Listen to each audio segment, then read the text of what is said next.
ini pokok hemp, sekian. Ciri dia sekian. Ini pokok marijuana, sekian. Tapi perkara ini tidak diambil serius oleh badan-badan yang beginilah.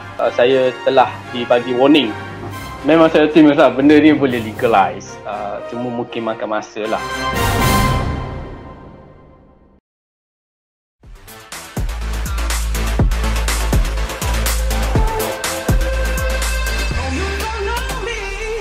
Saya nak tanya Mas Lee soalan yang tu pertama ni. Okey. Melayu sebut ganja. Dia pukul rata je. Setahu saya tak pernah dengar lah. Saya datang pakai brand kasut baru dengar pakai Lolo. Saya main Bob Marley baru dengar sebutan dia adalah marijuana. Lepas tu saya baca undang baru ada perkataan cannabis. Saya main pukul rata je lah. Kurang-kurang Mas Lee boleh bagi basic pengertian orang Melayu tentang ganja ni. Apa mendatang yang perlu difahami tentang ganja dan sebaliknya tu. Okey, Assalamualaikum, selamat malam semua. Terima kasih kepada Haji Lena dan terima kasih kepada Tuan Syaril. Okey, sebenarnya ganja ni perkataan lama. Kita pinjam perkataan tu daripada bahasa Sanskrit lama lah. Banyak perkataan yang kita pinjam.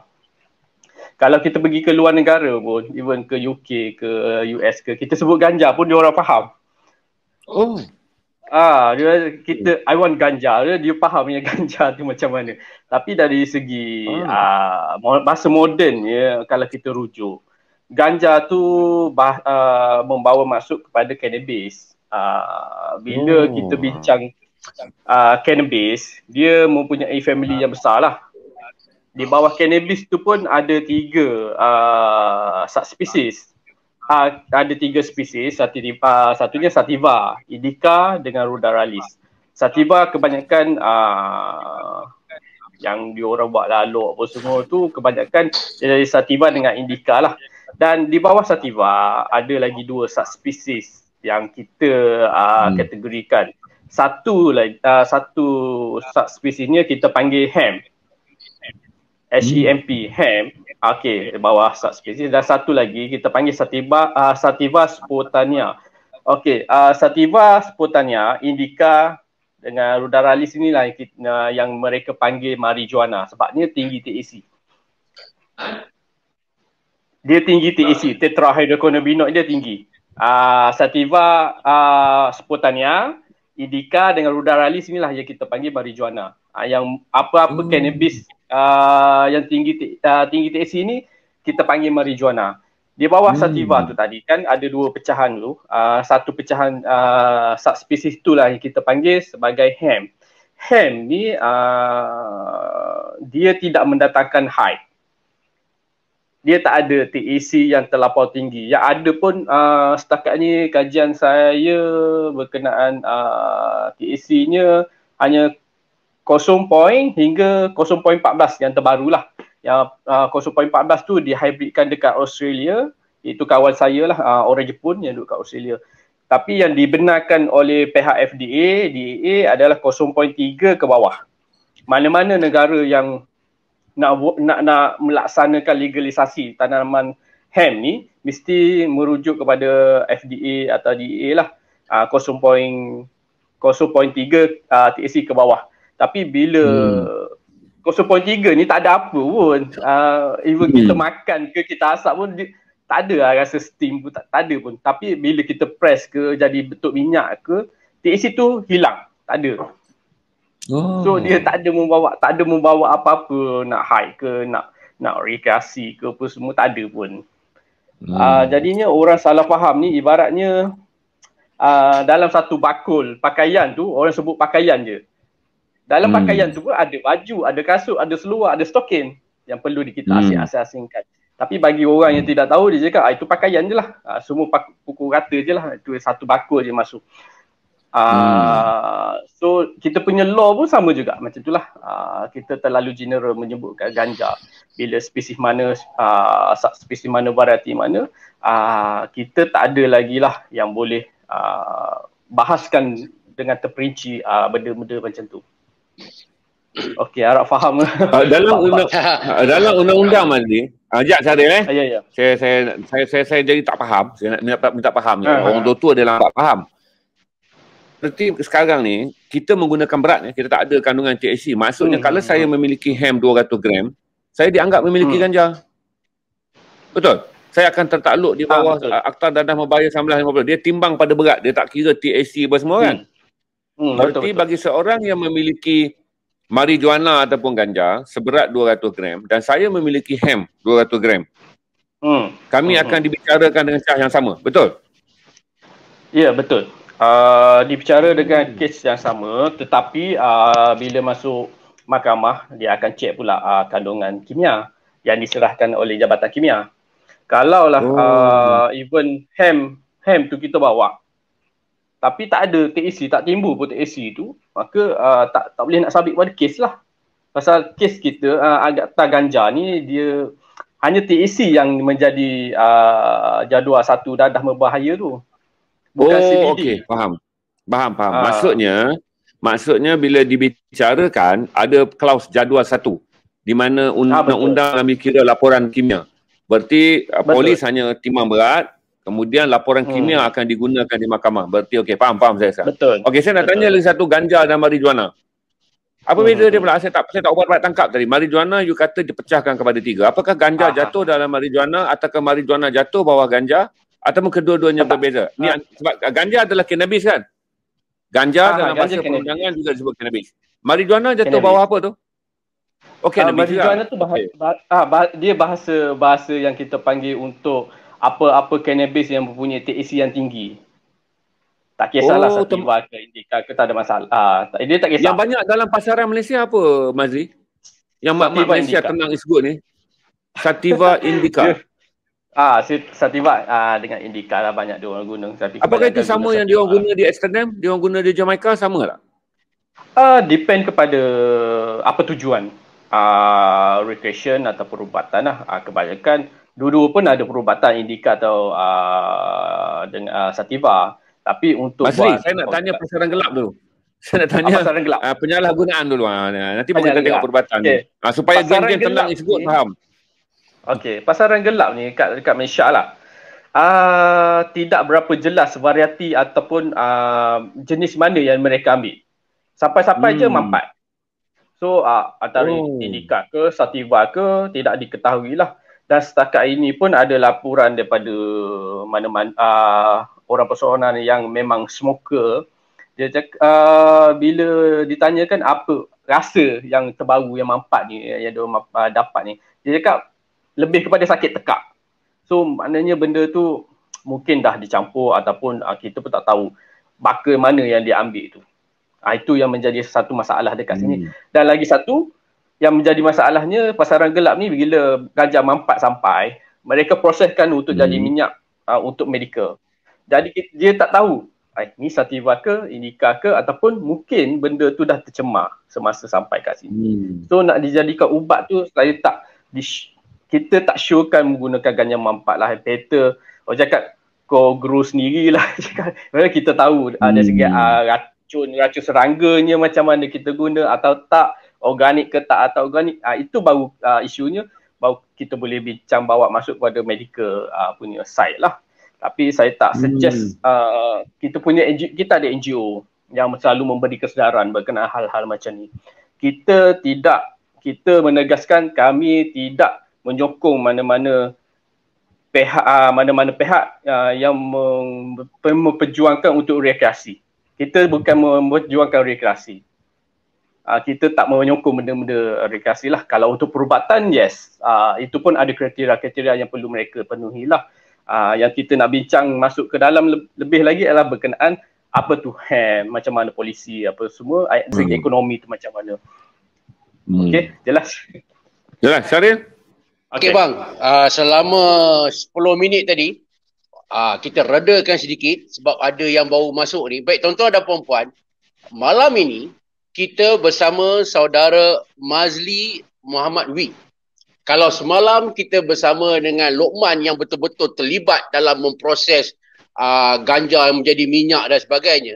Hari ini kita pergi kepada seorang yang boleh kita consider sebagai seorang pakar yang banyak mengkaji tentang ganja, cannabis, marijuana semua lah ya.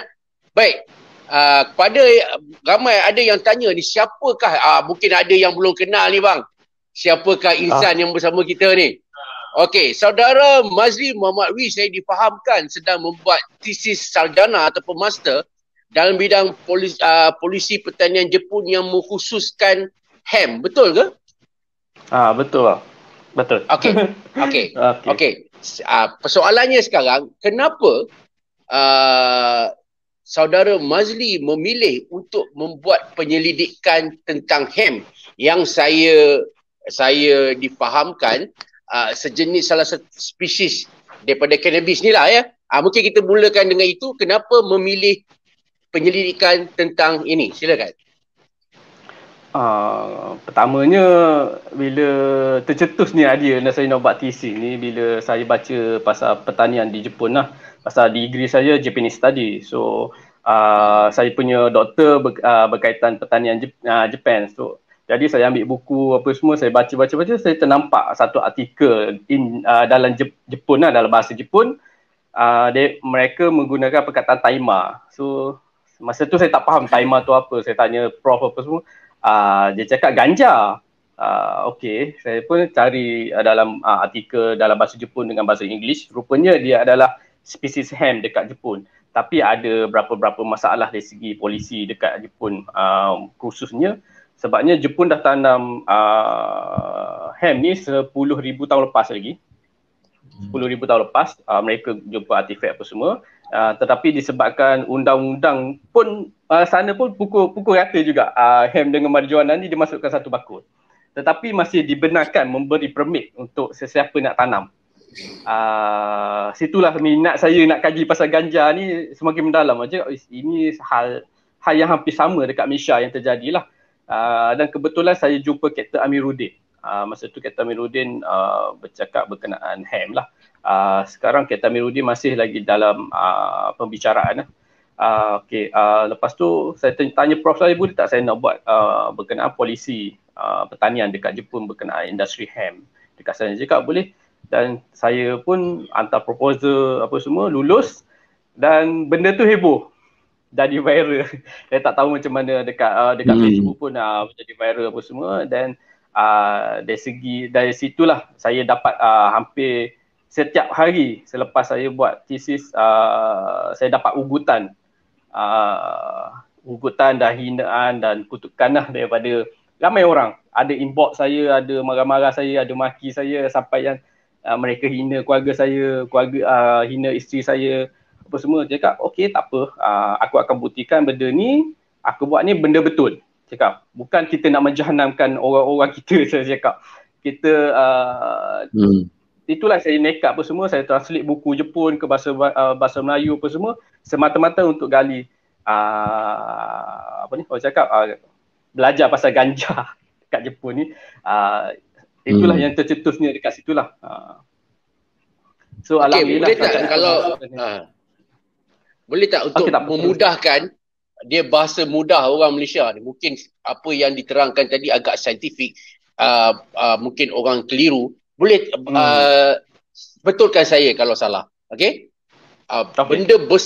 Benda besarnya kita panggil cannabis. Di bawah cannabis tu ada pecahan, iaitu ada ham, ada sativa, ada marijuana. Betul ke begitu? Betul.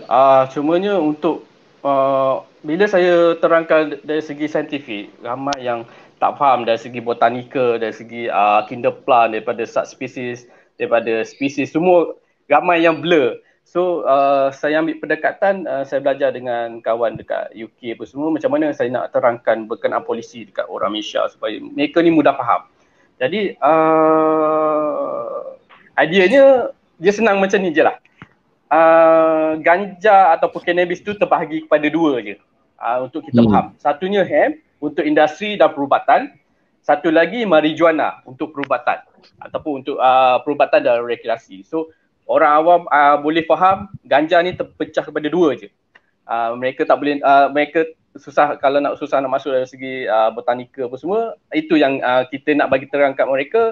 Ganja ni ada dua. Satu industri dan perubatan, satu recreation perubatan. Mudah faham sikit. Bila saudara pergi buat kajian tentang ham, motif dia adalah apa? Sebab saya tahu kata bagi kami sendiri pun yang so-called stock generation, kami masih lagi menyimpan kasut ham guni yang dibuat dalam bentuk design ham, sangat laku di pasaran. Apakah pengkhususan yang saudara buat mengenai ham adalah untuk mengindustrialisasikan di Malaysia? Sebab saya tahu ada debat yang banyak bila dulu Datuk Zahidi dan Abidin pun pernah cuba menyokong, tapi dibantah. Bila kita cuba nak ketum pun orang bantah. Sebab kita mengalami masalah konflik adalah, satu adalah Melayu ni palatau, kebanyakannya tu dia tak tahu. Tapi kebiasaannya influence palatau ni, dia masuk dalam Facebook, dia bercakap seolah-olah dia menjadi palatau. Dia timbul konflik ni tengah kita live ni, penuh palatau yang masuk cerita seolah-olah dia ada 18 PhD pasal ganja. Kan? Barangkali kalau bagi satu sedut pun dah terjun longkang tu. Cuma saya nak minta you jelaskan bagaimana ham industri ni sebenarnya berfungsi dalam ekonomi dunia. Okey. Ham industri ni banyak sangat kegunaan. Kalau kita nak pecahkan sampai 50,000 kegunaan yang kita boleh ambil manfaat daripada ham tu. Fokus kami kalau dekat NGO kami, Myra, kami fokus kepada B40 untuk membangunkan B40. Contohnya kita tengok sendiri negara Arab yang pertama legalkan ham, itu Lebanon. Macam mana mereka daripada krisis ekonomi mereka yang hampir bankrupt, mereka coming up pada tahun 2020 meluluskan ham untuk mereka dengan industri. Tengok pelaburan terlalu banyak dekat Lebanon sekarang. Hanya semata-mata cannabis. Hanya semata-mata orang sebut Lebanon meluluskan ganja. So ramai yang pergi sana, support dan mereka mengeluarkan banyak produk. Jadi untuk membangunkan membangunkan ekonomi, sekarang ni lah masa sesuai untuk kita bangunkan ekonomi berasaskan cannabis. Sebab laporan tahun 2020 pun saya dapat, pasaran cannabis ham ni tidak pernah terjejas oleh pandemik. Tidak pernah terjejas. Dia sentiasa meningkat. Banyak produk yang boleh kita utarakan. Boleh saya tunjuk produk ke? Boleh, silakan. Okay. Boleh. Oh, ini daripada ham semua daripada ham. So macam mana kita nak menggambarkan ham ni boleh banyak sangat manfaat yang kita dapat, terutama daripada segi ekonomi lah. Yang kita ada kat sini adalah mungkin ramai sangat yang dah kenal tali daripada fiber, tali ham lah, fiber ham. Yang boleh buat kapal, buat baju, buat kasut, buat seluar macam Haji Zainal sebut lah kan. Tadi ada simpan apa semua. Dan kita sendiri ada buat plastik daripada ham. Ini plastik kita akan masuk daripada 3D. Okay. Kami buat Lego. Kami buat Lego daripada ham. Yes, daripada minyak dia kita press dan kita akan olah menjadi plastik lah. Ini daripada ham. So kita sentiasa bertanya kepada pihak berkuasa, adakah benda ni menjadi satu kesalahan di bawah Akta 39 sejak bila kita lagi. Dan mereka agak confused macam mana benda ni boleh menjadi satu plastik atau boleh membangunkan ekonomi.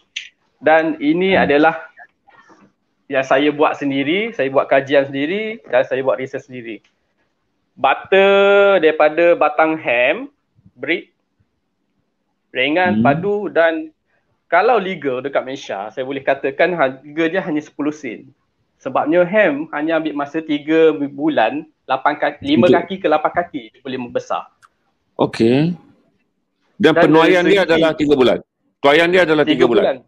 Ya, sama berarti macam padi. Okey, berarti kita akan ada 4 musim setahun 3 bulan kita ada 4 musim. Okey. Saya nak tanya Tuan, boleh bagi indikasi tak bagaimana besarnya industri ham? Maksud saya negara pengeluar, penggunaannya sekarang. Maksudnya di negara maju pakai ham ni ke sekarang? Atau saya hanya Okey, Tuan tak berteruskan. Saya baca mengenai ham ni. Memang sekarang dia popular lah. Kebanyakan orang melobi negara-negara miskin yang mempunyai tanah yang luas. Salah satu apabila mereka bercakap Indonesia, mereka bercakap tentang Kemboja, mereka bercakap tentang India. Mereka beritahu kata ini adalah option yang terbaik kerana demandnya sangat besar. Dan kedua, kosnya sangat rendah. Yang kedua, penjagaannya sangat murah. Dan demand tu saya nak tanya tu, yang tuan beli tadi tu, kalau pengeluaran komersialnya ada di mana tu? Negara mana yang dah keluarkan plastik, straw, mainan yang tuan tunjuk tadi secara industri, ataupun itu hanya design daripada kumpulan aktivis? Atau sebenarnya dah ada negara di dunia yang mengeluarkan benda ni dalam bentuk industri? Dah ada. Thailand dah keluarkan brick butter.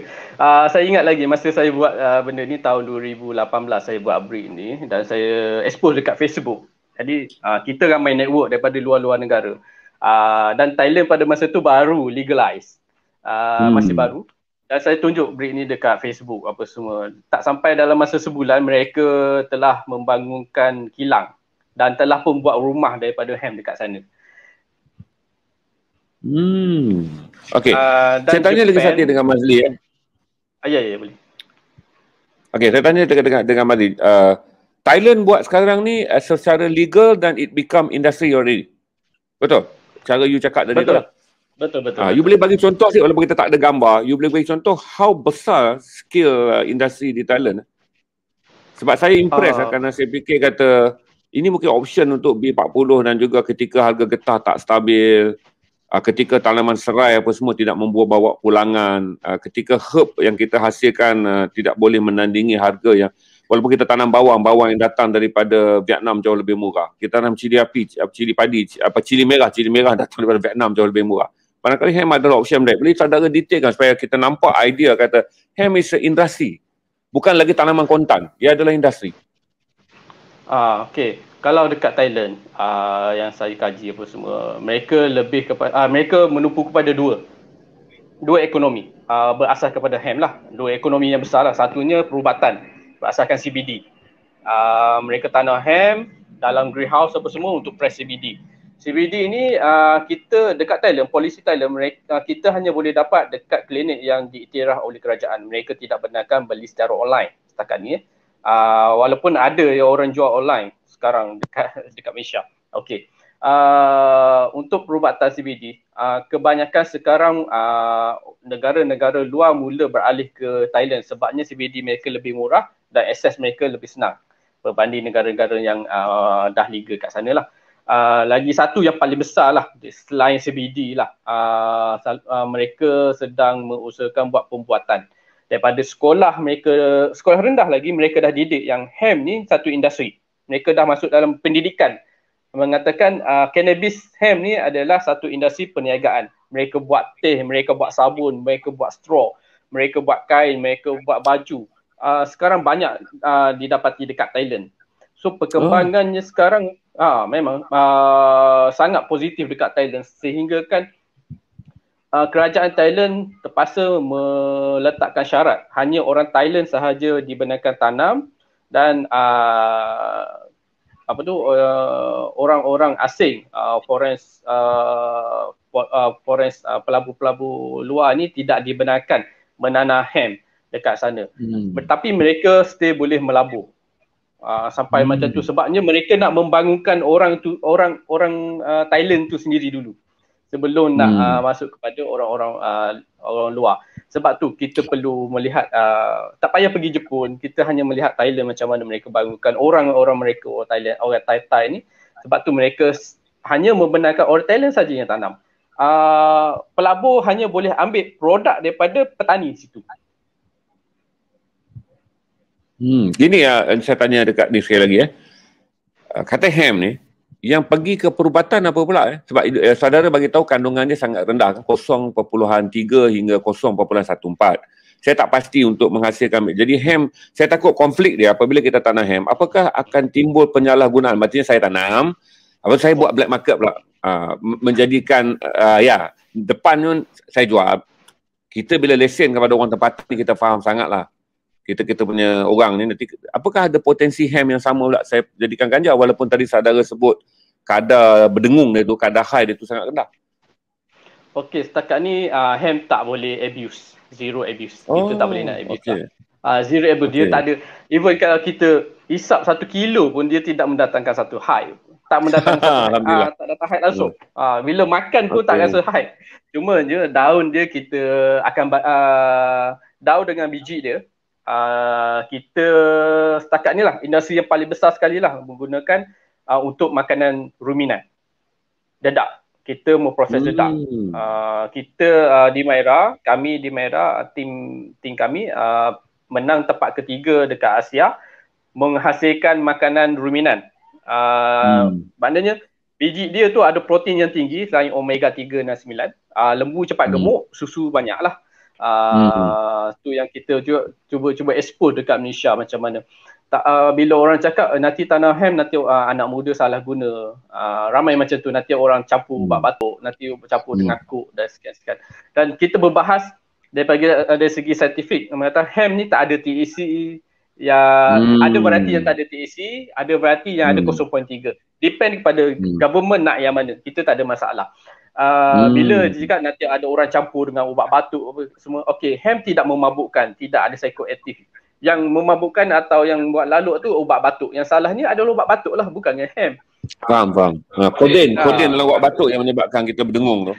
Okey, berarti betul lah dalam bahasa lama dia dengan Abang Mazli, kami menyebutnya sebagai ganja jantan. Berarti ham ni dulu waktu tak kenal perkataan ham, orang kampung menunjukkannya ni kau pakai beg pun beg ganja jantan. Kita menggunakan istilah ganja jantan kerana kita tahu kata ganja ni tak menghasilkan berdengung, merujuk kepada pokok mangga jantan, di mana kalau mangga jantan pokoknya tidak berbuah.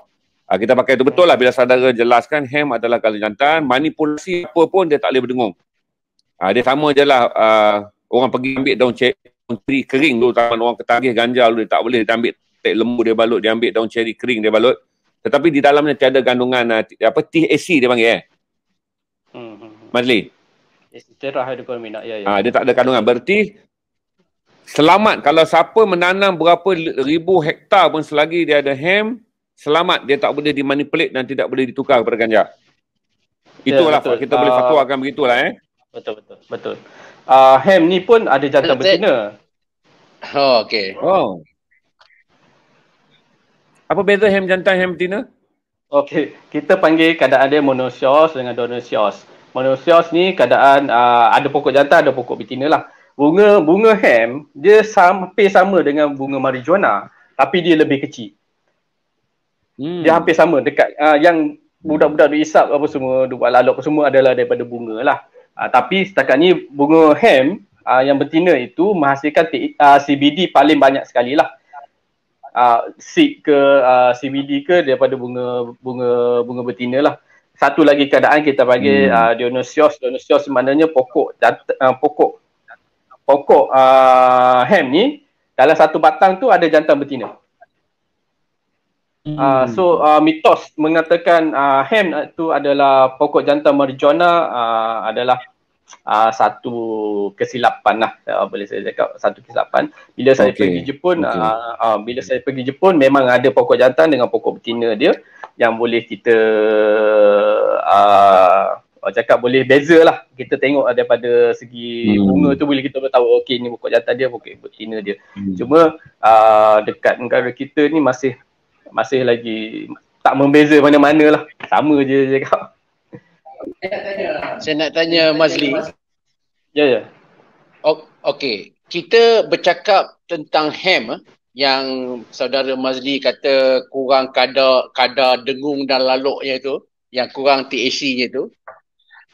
Ada satu part lagi marijuana, di mana kita tengok marijuana ni yang hebat diperkatakan ni, kerana dikatakan marijuana ni lah mengandungi THC yang tinggi kan, yang membuatkan lalok, berdengung, Bob Marley lah, tendang, whatever lah kan istilah dia.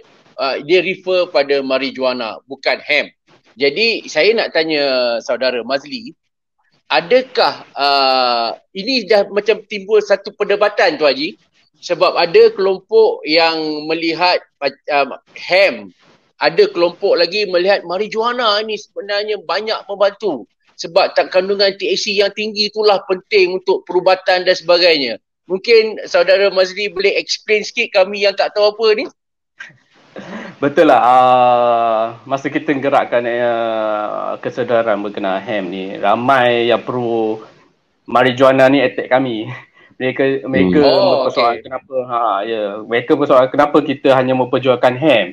Dia macam ni, saya bagi analogi benda yang ringan dulu untuk kita memperkenalkan pada orang. Bukan terus kita nak jadi macam Mexico, terus lalu balut tepi jalan apa semua. Tak, itu tak akan terjadilah dekat Malaysia. Dia tak akan terjadi.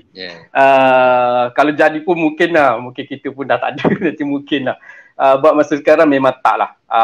Kita memperkenalkan dulu kepada KKM, kerajaan dan yang penting pun masyarakat berkenaan, tak semua ganja itu adalah perkara yang buruk. Ada sesuatu yang baik, ada spesies yang boleh kita buat industri sekian-sekian. Ringan dulu. Dan dari segi THC, CBD apa semua, memang kita akui lah marijuana mempunyai satu compound yang boleh membantu pesakit-pesakit seperti ini. THC yang boleh kurangkan sakit, dan CBD boleh membantu. Dan tidak semua masalah sakit itu boleh diselesaikan dengan THC. Ada hanya perlukan CBD sahaja. Ada memerlukan dos yang sikit je THC. Tak semua perlukan THC yang tinggi apa semua. Memang betul lah mereka memperjuangkan benda-benda macam tu. Tapi minta maaf saya cakap, di Malaysia lebih kepada nak rekreasi. Bila kita melihat benda-benda macam ni. Mereka hanya, memang betul mereka perjuangkan. Mereka boleh mengatakan, oh ya untuk perubatan, dia untuk sekian-sekian, sakit sekian-sekian. Tapi kita melihatnya tidak. Dia lebih kepada, kalau tengok kat Facebook pun ada tunjuk bong apa semua duduk tepi pantai.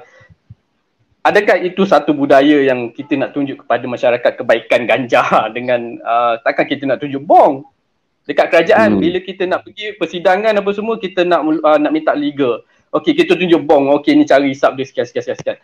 Tak akan terjadi benda-benda macam tu. Dan kita terjadi adalah benda-benda ringan dulu dari segi saintifik daripada kajian sekian yang boleh meyakinkan kerajaan untuk legal. Bila dah legal sekian hemp atau CBD, barulah kita masuk ke fasa yang lebih kritikal, yang lebih orang cakap lebih berat, iaitu penggunaan THC dalam perubatan. Itu yang mereka ni tak faham. Mereka ni terus nak jump kepada terus nak THC. No, kita langkah pertama kita memperkenalkan benda-benda yang ringan dulu. Mereka kata hemp ni boleh buat sekian, produk sekian, ini sekian, boleh membangunkan ekonomi sekian-sekian kan. Barulah kita panggil step by step lah. Kita tak boleh nak terus jadi macam Bob Marley apa semua, terus hisap balut semua. Itu agak mustahil lah bagi saya. Walaupun ya kalau kerajaan mengubah polisinya, saya ada pandangan lah. Saya ada pandangan bahawa sebagai sebuah negara yang remain konservatif, saya tahu kita adalah negara remain konservatif. Nak meminda Akta Dadah Berbahaya 1952, kita pinda sekali je iaitu bila nak memindahkan Akta Kandungan Akta Bahan Racun Berjadual. Sekali je kita pindah. Daripada 52 sebelum merdeka, kita pindah sekali. 1994 kita pindah. Dan kita tak pernah pindah lagi tuan. Itu pun kerana kita bimbang kepada Akta Racun Berjadual yang dimasuk di bawah ketamin, eramin, metapetamin dan juga apa ni min adik-beradik lah 4 min ni. Saya tak fikir kata akan ada, kalau sekarang saudara buat pun saya rasa Masli, you tak akan jumpa orang yang ada political will nak bawa benda ni pergi. Sebab dia tak boleh menambahkan apa kuasa politik dan tak menang mana parti pun. Di Malaysia, ekonomi adalah perkara yang terakhir dipikirkan selalu dia tak bawa undi. Apa lagi tentang hemp, nak bawa debate. Ahli politik tak akan pergi ke Dewan untuk meletakkan diri dia dalam keadaan tidak popular. Ahli politik akan pergi kepada benda-benda yang menjadikan dia hero. Di Malaysia nak jadi hero, tapi dia panggil the populist one. Saya fikir macam mana you all boleh menyimpan harapan satu masa hemp akan ada. Kalau tanya saya faham tentang undang-undang, saya faham tentang mentaliti ahli politik, saya faham tentang mentaliti parti. Tidak ada orang yang akan pergi ke Dewan mengusulkan bahawa tentang benda ni. Macam mana you all masih keep ada berfikir bahawa satu hari, saya tak fikirlah ganja rekreasi. Hemp ni kalau dia boleh menyumbang 10% pada KDNK negara pun tak akan dibahaskan di Dewan. Macam mana saudara boleh lagi keep ada NGO yang keep fighting untuk bawa industri? Kita ada bukti yang mengatakan kita boleh attack oleh ahli politik ataupun sistem government ni untuk legalizekan hemp dulu. Kajian saya setakat ini pada tahun 2020, Malaysia adalah negara nombor 2 mengeksport dan mengimport minyak hemp seed oil. Nombor 1 adalah Netherlands dan nombor 2 adalah Malaysia. Itu pun saya pun legal atau illegal ni? Legal atau illegal? Legal. Dekat kedai Arab kita boleh jumpa minyak hemp, and then kedai kita boleh jumpa di Jaya Grocer hemp seed yang telah siap. Saya bagi contoh. Untuk tujuan apa tu, bro? Untuk makan. Kita buat bali macam kita buat bubur campur dengan salad apa semua. Ini adalah contoh saya beli dekat Jaya Grocer. Saya tak tipu. Saya beli kat Jaya Grocer. Okey, ini ham ini ham tuan-tuan. Jangan tuan-tuan pergi beli pula Bani Tenang ni, tak ada kena-mengena dengan keperluan Bani Tenang. Ini ham. Bukan marijuana untuk kau pergi beli pula. Okey. Lepas tu kita adalah negara import terbesar. Ya, kita nombor 2 di dunia dengan nilai import tak saya 222 juta pada tahun 2020. USD atau bukan? Yes. Okey, berarti almost almost 900 juta ringgit Malaysia. 9 juta ringgit. Dan kita ada berapa rekod mengatakan Malaysia memang ada ekspor kita punya ham daripada China dengan India. Setakat ni saya ingat saya lah India. Jadi mereka macam terperangkap macam mana kita boleh dapat maklumat macam tu. Cakap dia kenapa kita pihak-pihak ahli politik macam ni tak nak memperjuangkan benda-benda ekonomi seperti macam ni. Saya cerita satu peristiwa mana lepas saya balik daripada Jepun, turun flight, saya buka telefon saya dan nombor yang tertera adalah nombor yang tidak dikenali.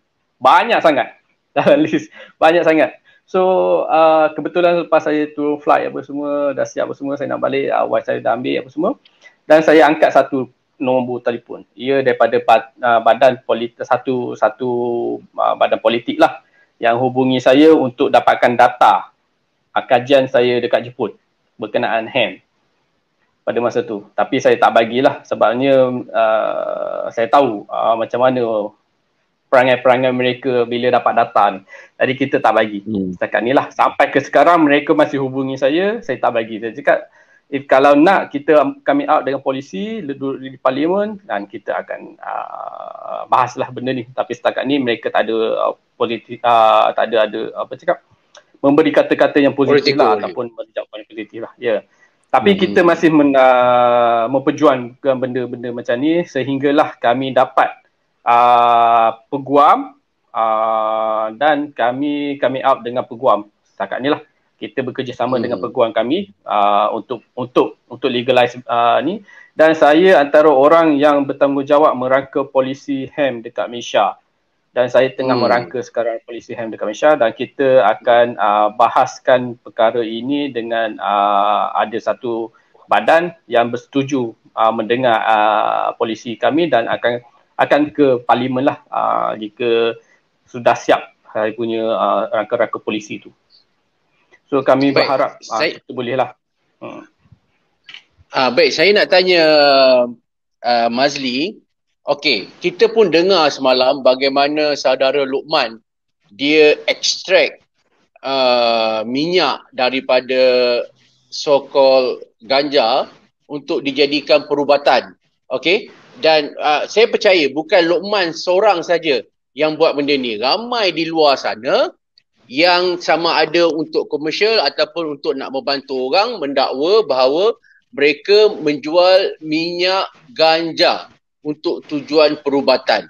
Baik, sebagai seorang yang mengkaji benda ni, Tuan Mazli, apa pendapat Tuan Mazli yang orang yang duk menghasilkan minyak-minyak ganja ni? Adakah Tuan Mazli setuju dengan perbuatan tersebut, ataupun Tuan Mazli ada pendapat sendiri mengenai penghasilan minyak ganja oleh individu di luar ni? Boleh explain sikit tak? Dia isu kritikal jugalah untuk kita bincang benda-benda macam ni. Dia isu terlalu sensitif lah. Dia menyentuh banyak pihak. Tapi bagi peribadi saya, janganlah. Oh, jangan Sebab jangan. Pasal kita masih terikat dengan Akta 39. Kita nak kata apa pun Akta ni, kita nak kata Akta ni lah lapuk ke apa ke, orang politik tak buat apa benda-benda ni, janganlah buat dulu sebelum legal. Okey, jangan buat satu hal, jangan beli. Jangan beli. Okey, dia macam ni. Kita untuk orang yang sakit, yang dah orang cakap tidak ada harapan yang diberi oleh pihak hospital, guna ubat hospital pun sama je, mereka akan mencari satu alternatif lain yang mendesak diri mereka untuk mencuba sekian. Orang cakap guna tu, dia akan beli guna tu.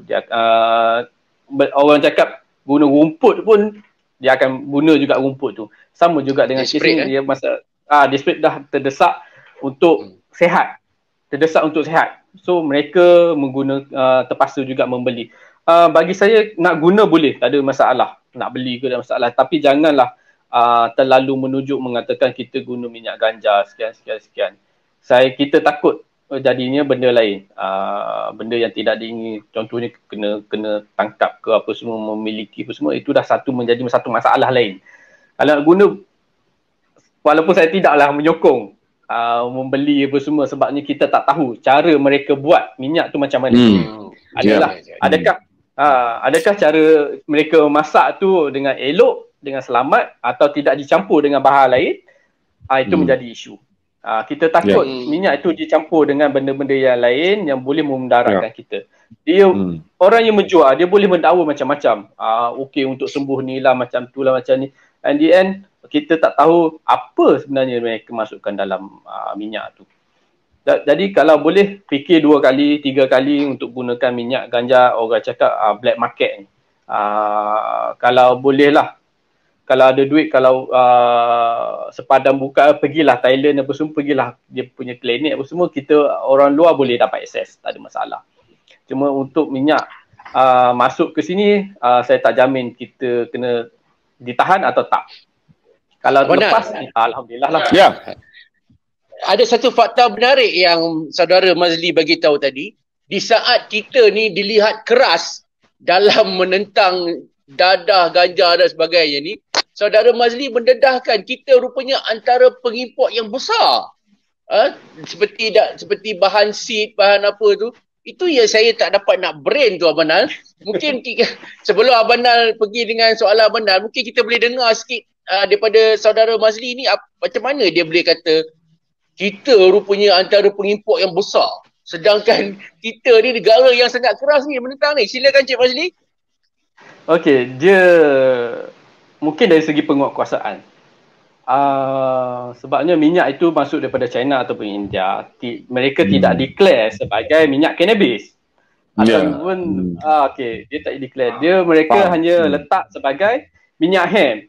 Jadi mungkin penguatkuasaan tidak mengetahuilah secara lanjut ni apa tu hemp. Sebenarnya mungkin mereka beringat daripada pokok dan ke kacang yang tidak salah. Sedangkan mereka mengetahui yang hemp, sepatutnya mereka tahu yang hemp tu adalah cannabis. Tapi kalau mengikutkan apa kajian saya, ia tidak menjadi satu kesalahan pun untuk mereka bawa masuk. Cumanya bila legalize ni, langkah legalize nak berlaku, isu-isu kartel akan berbunyi. Mereka tidak menyokong. Salah satunya ahli politik tidak menyokong kita, gerakan kita adalah isu kartel. Sebabnya untuk mereka mestilah tak nak kalau minyak mereka terlalu murah berbanding dengan yang dihasilkan dekat tempatan. So mereka sekat kat situ. Dan apa yang menariknya, minyak tu dibawa masuk dan dilabelkan sekian. Dan kita ekspor kepada negara-negara seperti UK, US. Nama brand adalah daripada China. Sudah jadi negara transit. Okey. Kita jadi negara yang transit. So kita melihat benda ni satu yang merugikan Malaysia lah. Sebetulnya memang merugikan kita. Kita boleh menghasilkan seed, kita boleh ekspor. Dan kita boleh menghasilkan banyak sangat bahan-bahan daripada minyak hemp sahaja. Tuan Mazlim bermaksud bahawa benda ni masalah untuk diluluskan kerana big player syarikat pharmaceutical tempatan yang besar-besar ni dia risau sekiranya minyak ni diluluskan dia orang akan lingkup. Adakah itu bahasa mudah ni? Bahasa mudahnya begitulah. Sebabnya sebab itu Thailand, kerajaan mereka lebih, bukan saya nak puji Thailand, tapi kerajaan mereka mengambil pendekatan untuk menyekat kartel-kartel yang besar yang nak masuk kepada Thailand. Mereka potong terus. Sebab tu tahun 2020 mereka membatalkan semua permit permohonan daripada syarikat-syarikat asing untuk penanaman. mereka batalkan semua, mereka memberi permit itu kepada orang tempatan. Itu yang kita nak sebenarnya. Jangan risau sebab kalau liga pun dekat Malaysia, yang mendapat benefitnya adalah kerajaan dan rakyat. Itu yang kita perlu fikirkan. Kenapa kita fikir nak merugikan sendiri. Even kalau orang ahli politik pun risau pendapatan mereka terjejas. Berhenti menjadi ahli politik. Berhenti menjadi ahli politik, tanah HEM dan pendapatan mereka akan meningkat. Setakat yang saudara tengok ni Mas Lee, dari segi willpower lah, political will. Sebab benda ni memerlukan political will. Walaupun kita pakar, para saintis, media, akhirnya kita memerlukan benda ni lulus di Dewan Negara. Sebab dia di Dewan Parlimen. Bukan mudah ni nak kena bawa ke Parlimen untuk HEM ni. Dia bukan saja pergi ke bahagian regulatory KKM. Dia harus dibawa ke Parlimen untuk mengasingkan HEM ni daripada klaus ganjal. Setakat yang saudara tengok, masih jauh ke perjalanan untuk sampai satu hari usul ini boleh dibenarkan? Kalau saya tanya saudara secara peribadi lah, saudara rasa saya peribadi, saudara rasa berapa lama masa dia? Saya tidak mempunyai keyakinan. Saya langsung tidak mempunyai keyakinan bahawa ada ahli politik akan melobi. Malah akan ada perebutan untuk membentangkan usul pun. Sebab di Malaysia ni usul yang hanya memberi manfaat pada politik yang akan diutamakan. Dan saya tak fikir kata usul ni akan diberi keutamaan. Kalau berdasarkan pada saya lah untuk melihat usul, saudara Lee sekarang 2030 belum tentu masuk tu. Tapi macam mana saudara sebagai aktivis melihatnya untuk pembentangan HEM ni untuk di-legalizekan? Pertamanya memang kita sedar, terutamanya masa sekarang lah pandemik ni agak susah untuk kita bergerak untuk berjumpa dengan sekian-sekian ahli politik. Walaupun kita orang cakap tak berapa suka pendekatan ahli politik, tapi kita masih memerlukan mereka untuk perkara-perkara seperti macam ni. Ada 2-3 ahli politik yang cuba hubungi kita dan cuba bekerjasama dengan pihak kami untuk usulkan perkara-perkara ini ke Dewan lah. Jadi kita menyambut apa-apa benda-benda macam tu, kita menyambut dengan positif. Kita tak ada halangan apa semua. Kita tak ada halangan nak kata sekat dia, kau orang politik ni tak boleh, kau ahli grup ni kita tak boleh. Siapa-siapa sahaja merasakan benda ini penting kepada rakyat dan mereka, kita alu-alukan. Setakat ni 2-3 daripada ahli politik daripada parti yang berlainan cuba berhubung dengan kita dan melakukan kerjasama. Kita terbuka. Tapi dari segi secara peribadi saya lah, dengan pandemik sekarang, dengan kekacauan sistem politik kita sekarang, agak sukarlah untuk saya katakan dia boleh liga dalam masa setahun ke 2 tahun. Mungkin paling pendek lah saya boleh jangkakan mungkin dalam masa 5 tahun akan datang yang HEM ni akan diterima dan ditanam dekat Malaysia.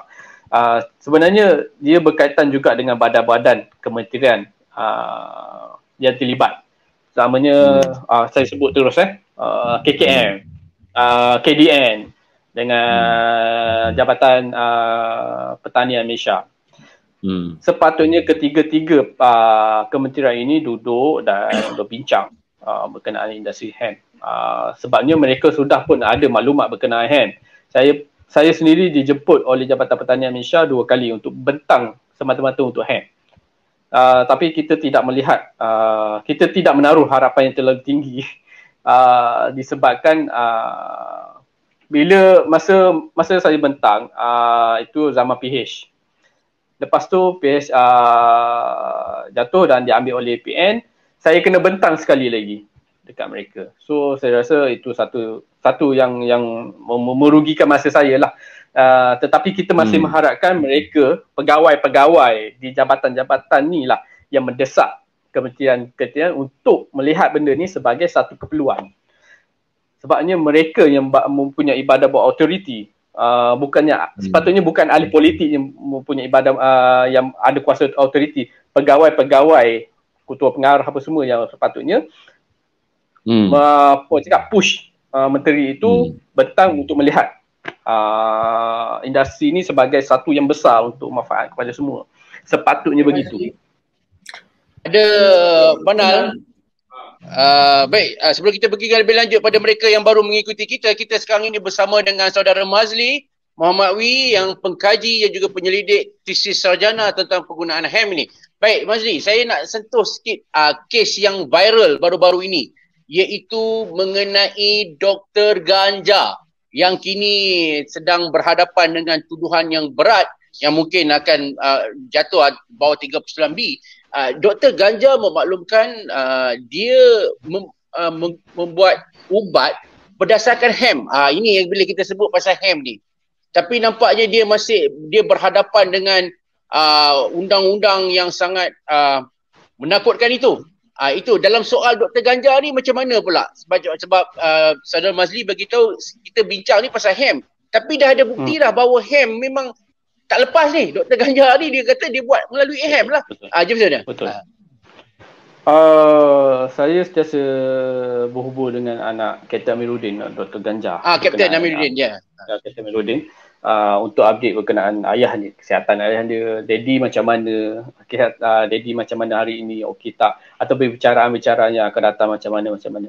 Okey, kisahnya bermula bila Kapten Amiruddin membeli hemp-seed daripada kedai dekat Kepong secara legal, 1 guni ingat saya.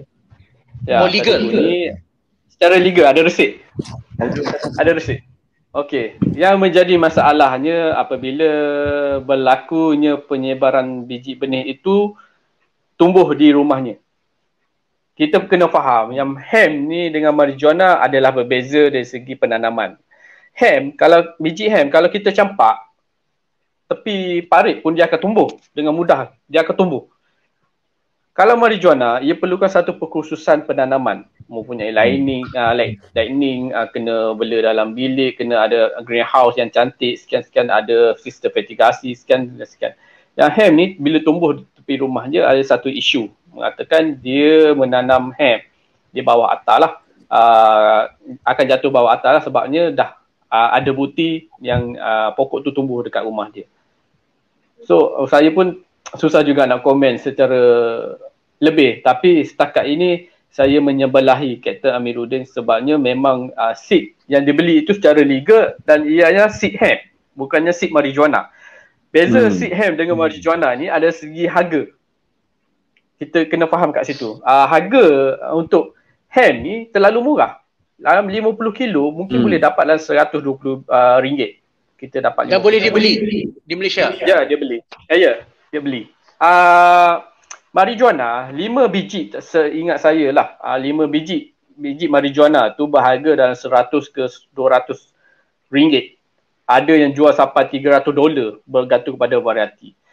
Jadi amatlah mustahil kalau Kapten nak dikatakan Kapten adalah seorang yang pengedar dadah atau pengedar marijuana, pengedar ganja, boleh beli 1 guni besar 50 kilo tu.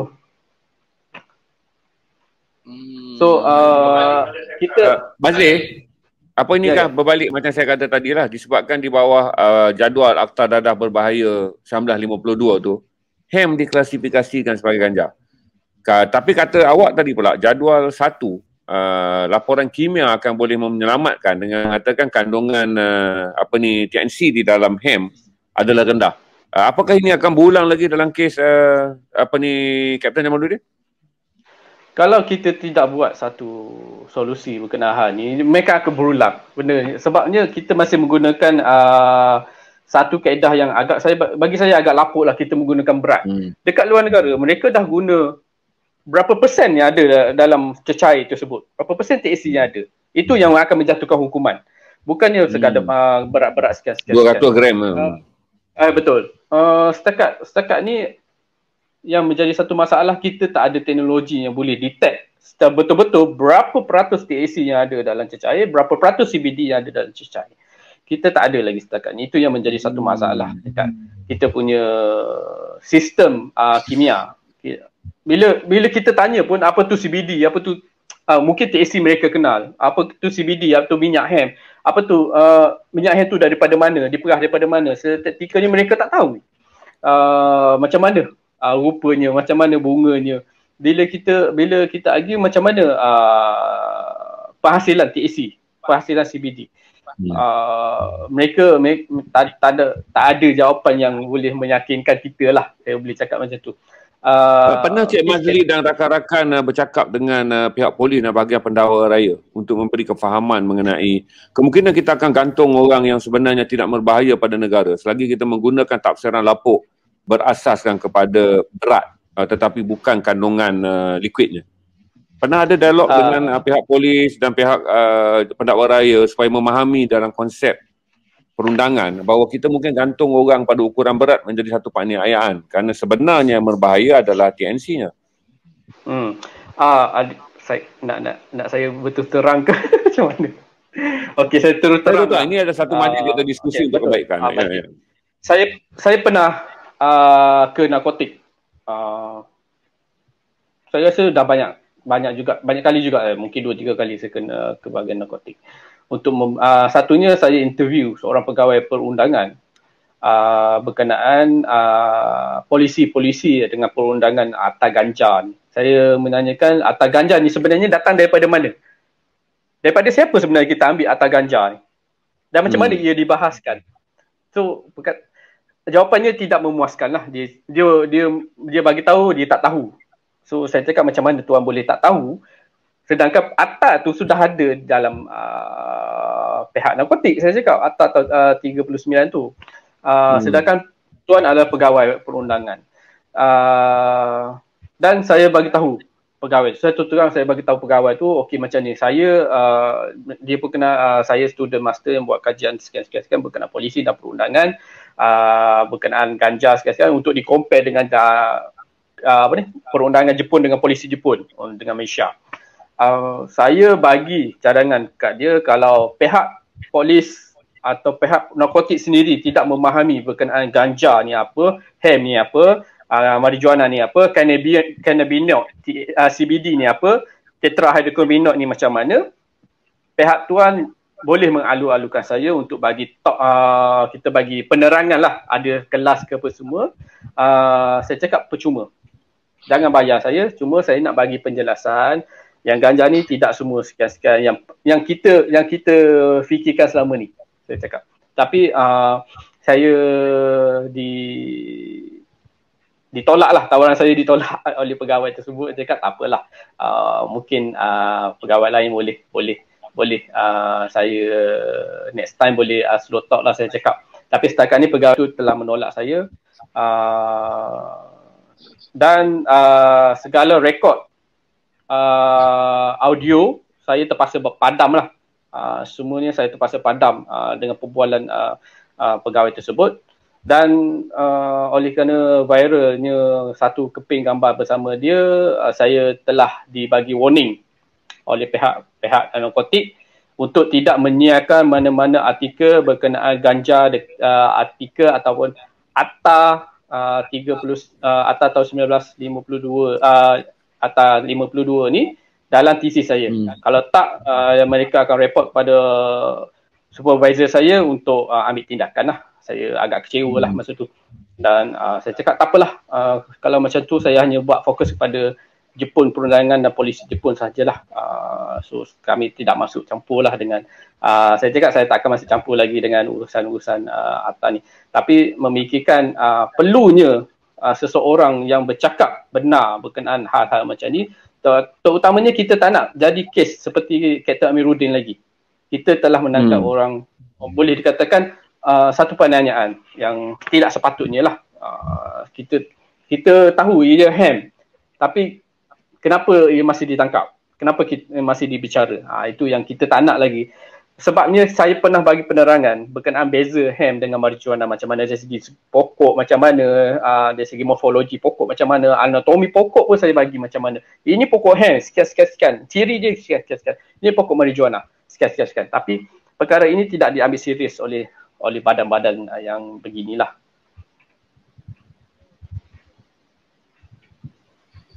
Okey Syaril, anda boleh tanya sekarang. Saya dah mula faham banyak perkara. Sebab tu saya kata saya mempunyai hal ni. Saya rasa political will tu tak ada, legal will pun tak ada.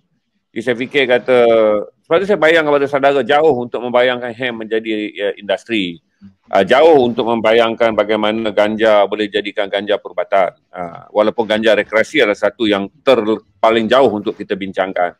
Kerana dari segi mentaliti pun, saya fikir taklah bahawa mengheret orang masuk ke penjara atau menggantung seseorang pun, ada orang merasakan pengetahuan baru dan ilmu baru bukanlah sesuatu yang perlu diattitipkan. Jadi kita suka pakai buku lama walaupun kita tahu apabila berkembangnya ilmu, kata Imam Syafi'i, apabila kamu mendapat lampu yang lebih cerah maka peganglah pada lampu. Tapi orang kita lebih suka bekerja dengan mudah apa yang ditinggal orang putih tu. Akta Dadah Membayar 1952 sebelum kita merdeka.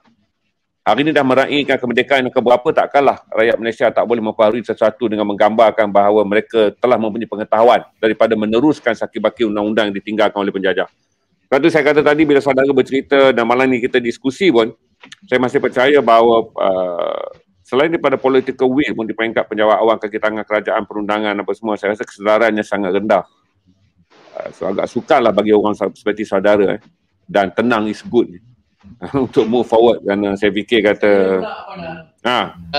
saya meletakkan diri saya sekiranya saya seorang pegawai narkotik ataupun AADK contohnya mana, saya ni menguat kuasa undang-undang.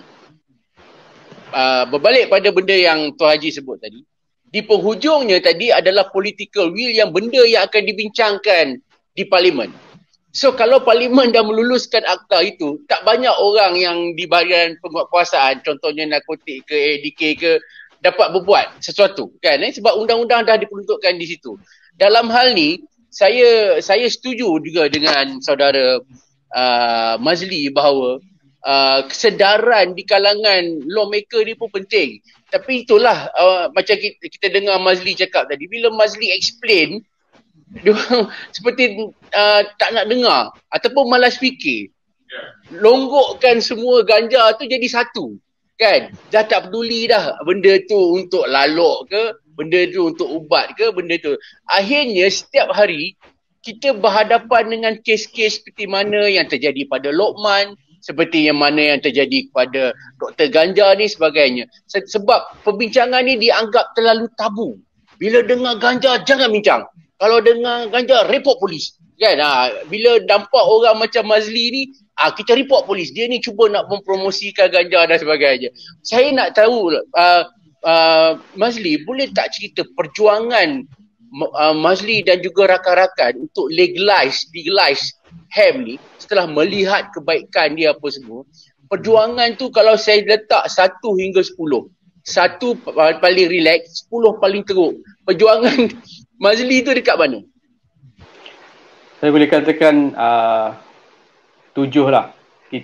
Skala 7 sebab kita diancam oleh pelbagai pihak. Pihak yang gubal undang-undang pun kita diancam. Pihak yang pro cannabis pun kita diancam. Dalam grup tu sendiri.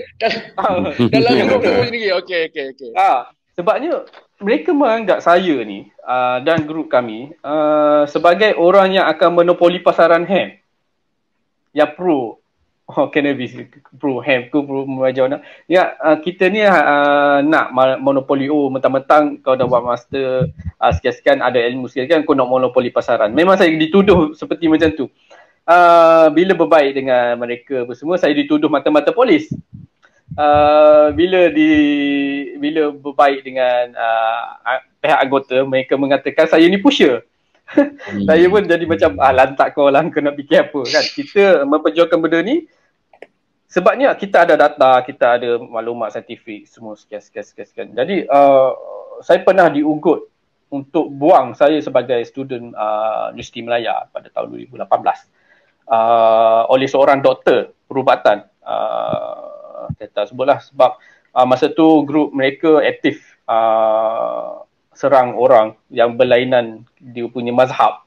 Bila saya cakap saya cakap ganja ini bagus, saya cakap ia bagus sebab saya ada buat research berkenaan ini, dia ada bidang saya berkenaan polisi. Bila bercerita pasal polisi, saya cakap saya kena tengok medical view, economic view, religion view dan macam-macam view saya kena tengok. Saya kena kaji, saya kena baca bermacam-macam buku, saya kena belik apa semua. Jadi mereka tak mendapat, mereka mengatakan ini tak lain tak bukanlah game banding tenang, dia cakap.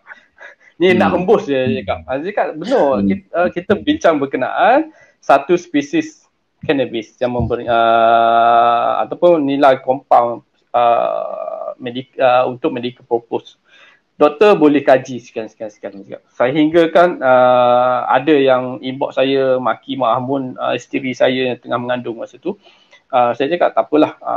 Saya cakap saya bincang dengan prof saya nak teruskan tak kajian saya ni. Saya cakap kenapa nak berhenti? Sebabnya UM memberi satu access untuk Mazli meneruskan apa-apa kajian berkenaan apa-apa bidang, weapon ke, dari segi racun ke, tak ada masalah. Kalau kita tak buat kajian, kita tak ada satu kemajuan. Betul.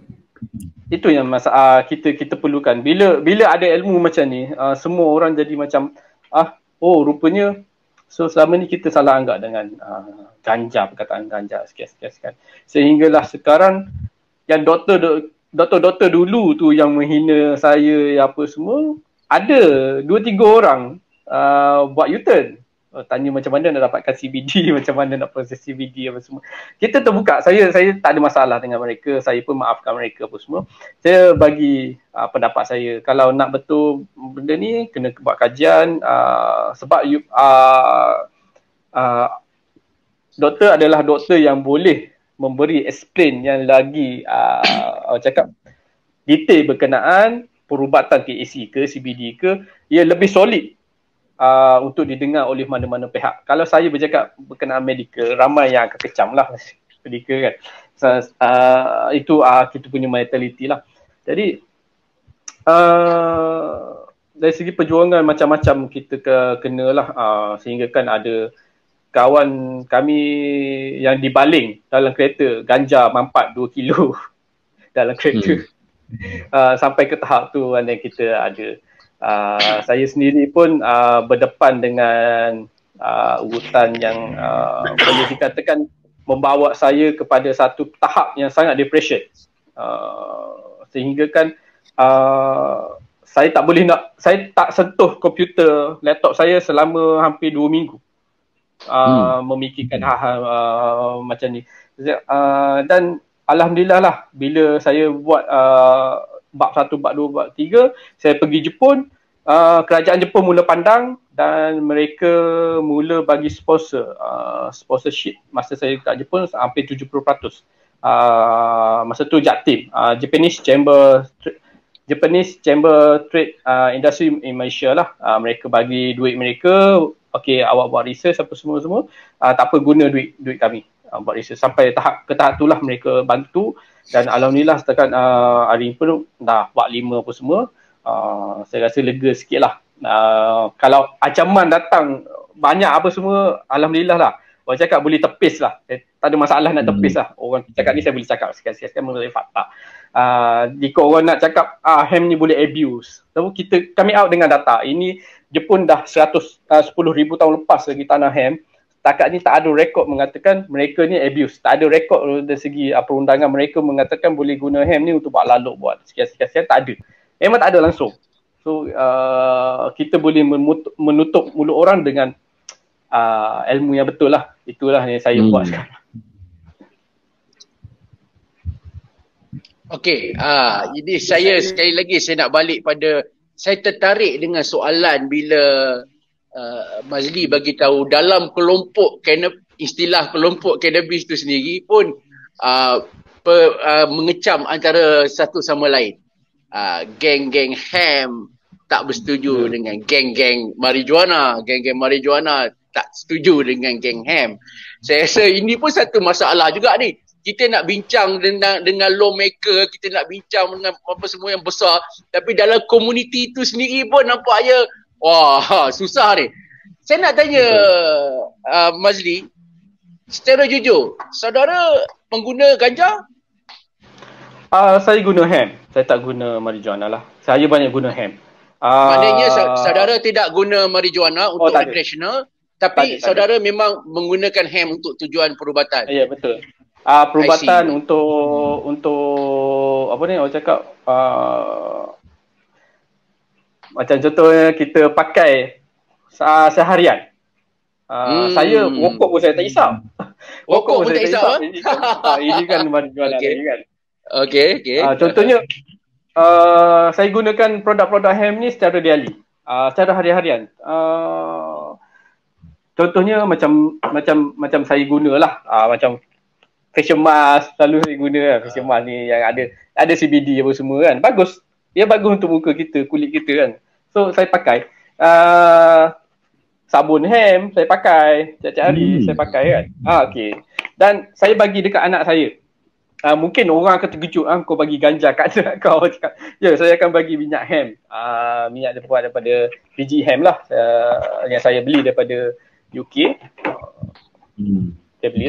Apa kelebihan dia, Mas Lee? Apa kelebihan produk hemp dari segi kesihatan?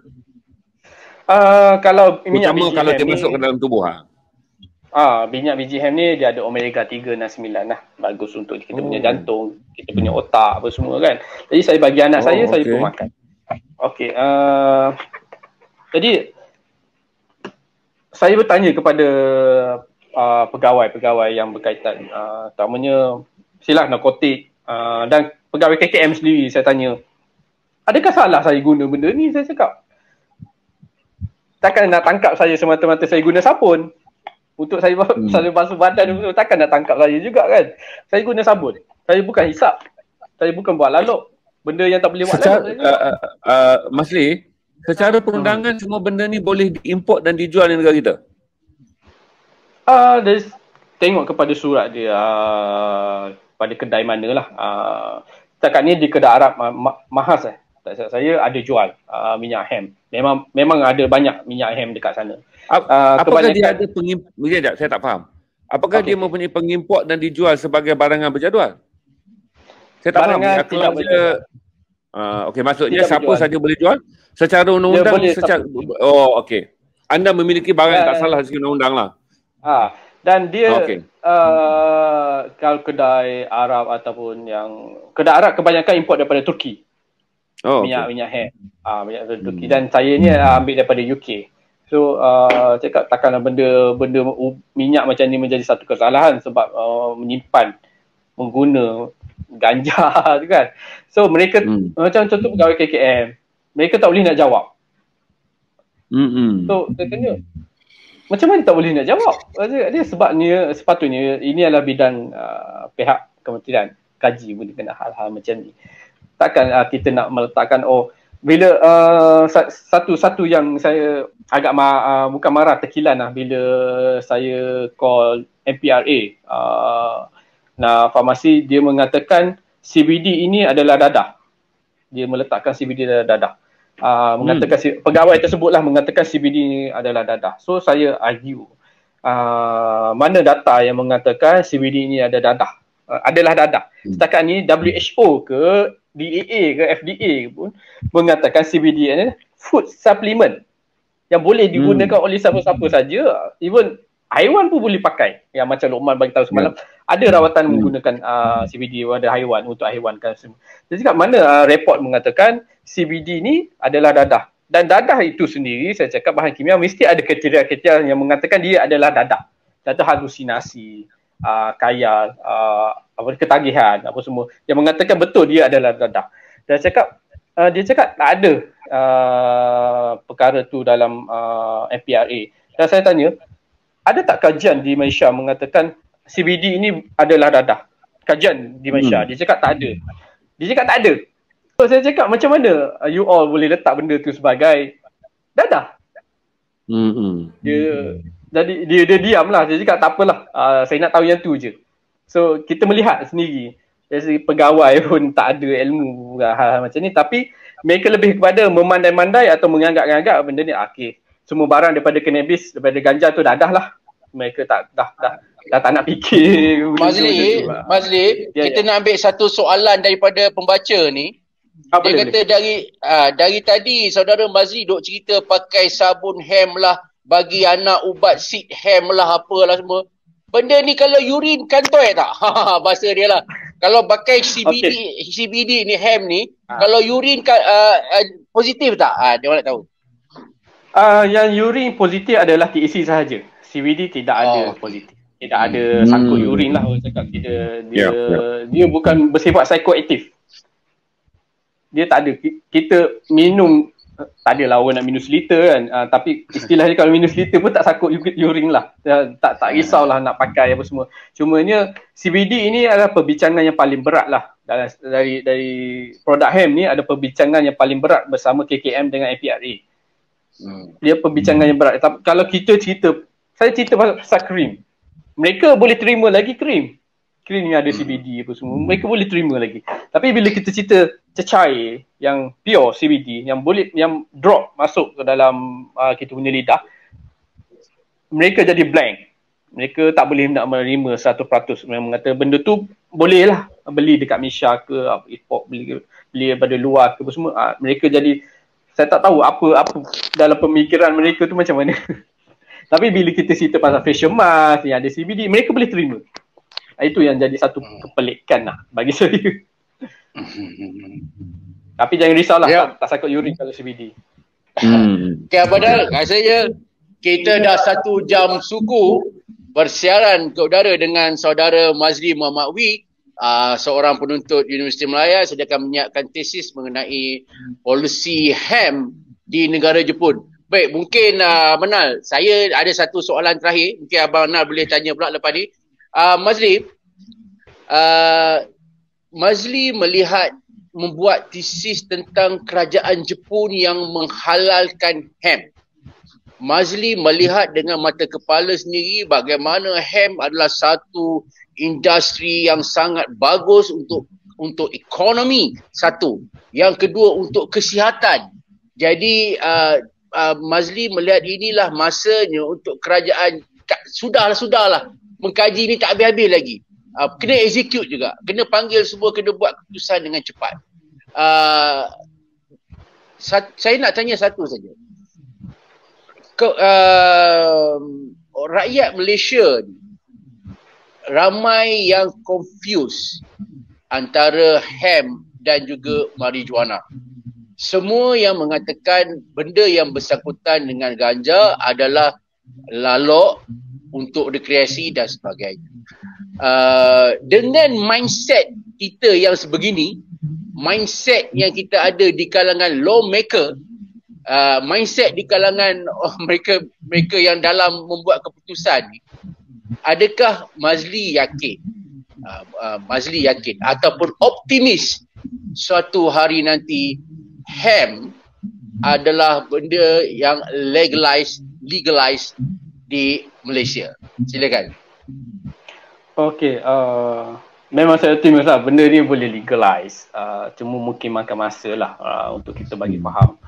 Mungkin idea-idea orang baru perlu ke hadapan, ataupun orang politik yang baru macam saya tadi.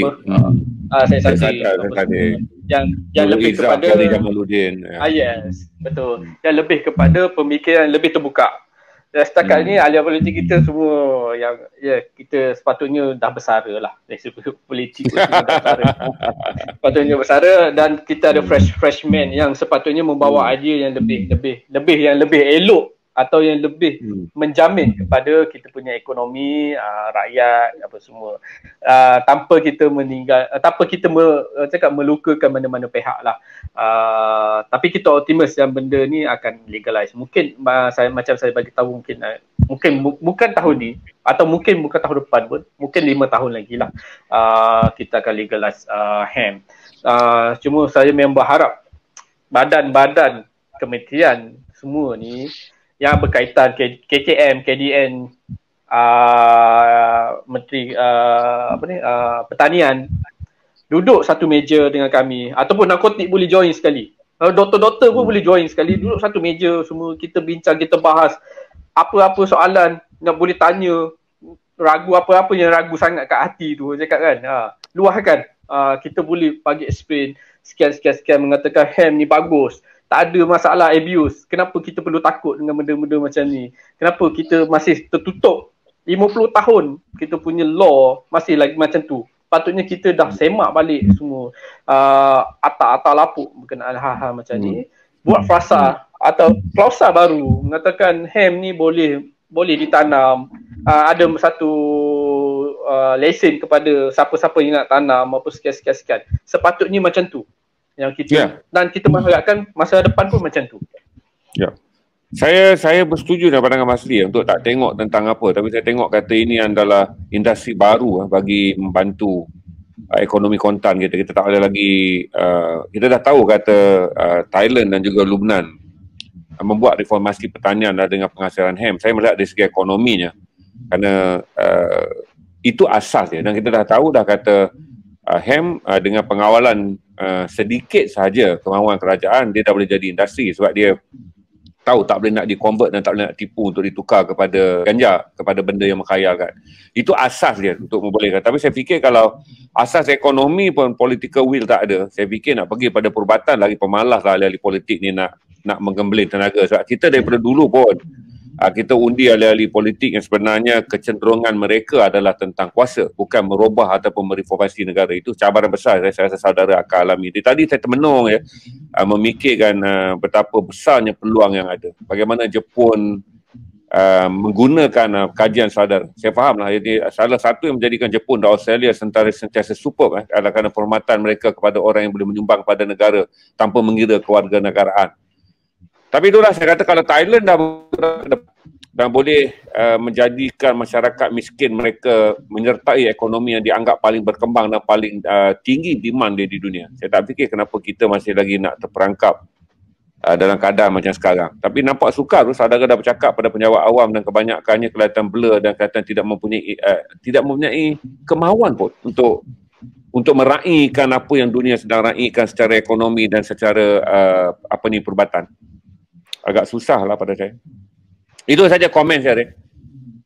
Mungkin untuk kali terakhir, Saudara Mazli, kepada yang suka dengan hujah Saudara Mazli, ataupun pada haters yang berlambak, yang geramnya dengan pendapat Mazli pada malam ni. Kita bagi peluang untuk Mazli katakan apa yang terbuku di hati dan minda bila menyentuh bab hem ini. Silakan. Okey, saya tuju kepada dua lah. Pertamanya yang pro medical marijuana. Kita tidak bermusuh dengan siapa-siapa. Kita tak nak bermusuh dengan siapa. Kalau you ada ilmu berkenaan medical marijuana untuk diusulkan, kita silakan. Kita tak ada buat halangan, kata kau tak boleh bentang ke semua. Kita tak ada. Kita sebab tu kita hanya fokus pada industri hemp, bukan marijuana. Kalau ada kajian-kajian baru daripada pihak yang mengkaji berkenaan marijuana, silakan. Kita tak ada halangan, tidak apa. Kita bukan nak jadi monopoli. Kita hanya memberi nasihat sekian. Kita memberi kesedaran kepada orang. Itu sahaja. Kita tak ada lebih-lebih kata satu hari kalau legal semua lesen aku pegang. Tak ada. Kita tak ada. Kita lebih kepada nak membantu B40. Dan kepada penjawat awam, silalah mengubah kita punya pemikiran berkenaan hal-hal macam ni. Terlalu, bukanlah kita, minta maaf saya cakap, kerja kita bukan hanya masuk pagi pasca balik petang pasca. Kita tahu benda-benda macam tu semua. Benda bila ada satu ekonomi atau benda yang boleh membangunkan negara kita, why not kita duduk sama sekali bincang. Bila dah puas hati pembincangan tersebut, dah rasa mengetahui benda-benda sekian-sekian yang cuba orang sampaikan, cuba orang nak bercerita, cuba orang nak ni, rasa nak terima, kita terima. Tapi kalau rasa benda tu perlu ditolak, kita tolak lah. Kita tak ada masalah. Tapi kalau yang baik tu kita tolak, itu yang menjadi masalah kat kita. Bukan saja menjadi masalah kat kita, masalah kepada masyarakat lain pula. Pasal benda tu agak bagus. Sampai bila pengguna CBD ni nak rasa takut bila dia guna CBD. Masa sekarang pengguna CBD ni memang takut. Ada yang kecil manis, ada yang darah tinggi, ada yang kanser, semua takut. Kebanyakan tanya saya inbox, Cik Mazli polis tak tangkap ke saya guna CBD? Cik Mazli, urine tak sangkut ke? Saya ni bekerja kerajaan tapi saya guna CBD ni. Salah ke saya simpan sekian-sekian? Jadi kita tak nak masyarakat rasa macam tu. Rasa takut dengan undang-undang yang tidak sepatutnya dikenakan benda kepada orang yang tidak sepatutnya. Kalau betul, contohlah hemp legal dan dia proses marijuana dekat dia punya ladang. Undang-undang tu masih lagi terkena kepada dia. Bukan kita suruh undang-undang atau 30 undang-undang 39 tu digugurkan. Tidak. Kalau dia masih melakukan kesalahan ATA tu, dia masih kena pada ATA tu, sama seperti yang Jepun lakukan. Kalau orang tu buka ladang hemp tapi dia proses marijuana kat ladang hemp, dia masih kena tangkap dengan ATA Taima Toshimori-ho tahun 1948, ATA ganja mereka. Masih kena tangkap. Cuma dari segi petani-petani, kita bagilah akses kepada permit sekian. Mengatakan dia boleh tanam. Dan narkotik tidak ada hak untuk menanam orang yang ada lesen, kecuali mereka memang buat kesalahan proses marijuana tu. Macam tu, sekian. Jadi saya tak tahu sejauh mana ketabuan dalam kita punya penjawat awam berkenaan ganja ni, hemp. Hemp pun dia orang takut. Saya pun heran kenapa nak takut dengan hemp. Sekadar tumbuhan sahaja, kenapa kita nak takut? Unknown fears kita panggil. Kerana anda tak tahu, anda takut, dia panggil unknown fears. Jadi mereka takut dengan benda-benda macam ni. Saya rasa kenapa nak takut? Sehingga ada yang ugut saya, pegawai kesihatan semua ugut semua. Jadi cakap benda ni saya sekadar tumbuhan. Kenapa kita nak menjadi musuh kepada yang orang cakap Allah Ta'ala cipta lah.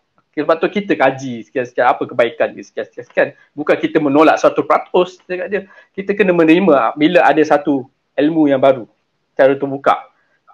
Itu yang menjadi sepatutnya lah yang kita mengharapkan benda-benda macam tu. Okey lah, itu juga saya. Baiklah tuan-tuan dan puan-puan, begitulah tadi selama 1 jam setengah kita bersama saudara Mazli Mamawi. Kalau tuan-tuan ingin terus menanyakan pelbagai soalan semua, saya rasa Tuan Mazli tidak ada masalah. Kalau betul-betul ikhlas, boleh pergi ke Facebook saudara Mazli Mamawi, di mana Mazeli Muhammad MOHAMMADWEE, saudara Mazli Muhammad. Baik, terima kasih saudara Mazli. Baik tuan-tuan dan puan-puan, begitulah tadi selama 1 jam setengah kita cukupkan maraton 2 episod ni. Kalau semalam kita berbual dengan saudara Lokman,